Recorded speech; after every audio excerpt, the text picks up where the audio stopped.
श्री राम जी का विवाह और राज्याभिषेक दोनों ही शुभ मुहूर्त देखकर शास्त्रों के अनुसार विधि पूर्वक संपन्न किए गए थे।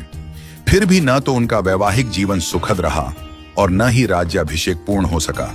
विवाह के तुरंत बाद उन्हें वनवास मिला और राज्याभिषेक के दिन ही उन्हें राजमहल की जगह वन की ओर प्रस्थान करना पड़ा। यह सब विधि का विधान था। जब इस दुखद परिस्थिति का कारण पूछा गया तो महर्षि वशिष्ठ जी ने कहा, सुनहु भरत, भावी प्रबल बिलखी कहे मुनिनाथ, हानि लाभ जीवन मरण यश अपयश विधि हाथ। हे भरत, भावी बहुत बलवान होता है, हानि लाभ जीवन मरण यश अपयश सभी विधाता के हाथ में है।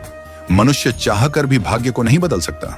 श्री राम जो धर्म के मूर्तिमान स्वरूप हैं, जिनके जीवन का प्रत्येक क्षण मर्यादा और सत्य की मिसाल है, वे भी अपने भाग्य को नहीं टाल सके।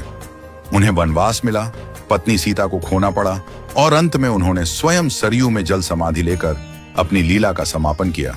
श्री कृष्ण, जिन्हें योगेश्वर कहा गया, जिन्होंने गीता में कर्म, ज्ञान और भक्ति का मार्ग बताया, वे भी अपने कुल के विनाश को नहीं रोक सके। उनके यादव वंश में आपसी कलह से एक दूसरे का संहार हुआ। महादेव शिव, जो महामृत्युंजय के अधिष्ठाता हैं, वे भी अपनी प्रिया सती की मृत्यु को नहीं रोक सके।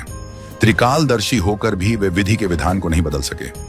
रामकृष्ण परमहंस, जिन्हें दिव्य सिद्धियां प्राप्त थीं और जिन्होंने हजारों लोगों को ईश्वर का मार्ग दिखाया, वे भी कैंसर जैसी बीमारी को नहीं रोक सके। उन्होंने कहा था, यह शरीर नश्वर है, आत्मा ही अमर है। रावण, जिसके पास अपार बल और ज्ञान था, जो शिव का भक्त था, वह भी अपने अहंकार के कारण नाश को नहीं टाल सका। कंस, जो जानता था कि श्री कृष्ण उसका अंत करेंगे, फिर भी विवश था।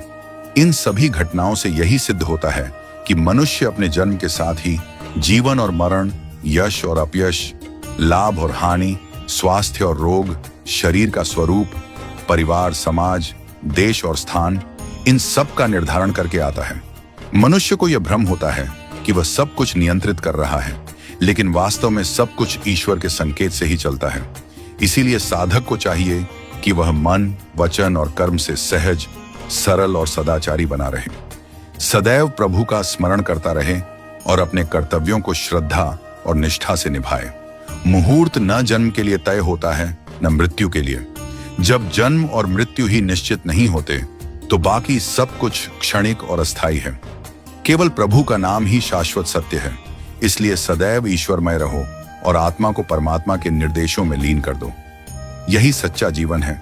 नियति को स्वीकार करना और प्रभु में समर्पित रहना। हमेशा अपना कर्म करो और बाकी सब कुछ प्रभु के ऊपर छोड़ दो। वही सब करने वाले हैं। हम और आप तो बस कठपुतली हैं जो प्रभु की इच्छा से चल रहे हैं। तो जैसा प्रभु को चलाना है वैसे ही चलते रहो और जैसा प्रभु को करना उसको होने दो।